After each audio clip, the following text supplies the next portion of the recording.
Hello दोस्तों, नमस्कार। Bhojpuri rocket में आपका स्वागत है। जी हाँ दोस्तों, हम बात करने वाले हैं भोजपुरी का पावर स्टार पवन सिंह का गाना के बारे में। जी हाँ दोस्तों, चौथा गाना के बारे में। आज गाना रिलीजिंग डेट था लेकिन अभी तक गाना नहीं आया, उसके बारे में बताऊंगा क्यों नहीं आया।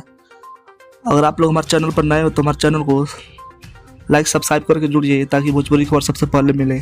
जी हाँ दोस्तों, जिस गाने का नाम है दौरी हुई के काम और ही हो। जी हाँ दोस्तों, ये गाना हम लोग के बीच 8 पौने 8 बजे रिलीजिंग डेट का अपडेट हुआ था लेकिन अभी तक नहीं आया है। जिस चैनल पर गाना आने वाला था उस चैनल का नाम है म्यूजिक वाइड। जी हाँ दोस्तों, उनका कुछ कहना है कि हमारे तकनीकी व्यवस्था के कारण अभी खेत है, 9 बजे गाना आएगा लेकिन 9 बजे भी गाना अभी तक नहीं आया। जी हाँ दोस्तों, इस गाना को जैसे ही हमको अपडेट मिलेगा ऐसे ही मैं आप सभी को अपडेट दे दूंगा वीडियो के माध्यम से। जी हाँ दोस्तों, इसको गाए हैं भोजपुरी का power star Pawan Singh, Shivani Singh. Video में नजर आएंगे क्वीन शालिनी और पवन सिंह। जी हाँ दोस्तों।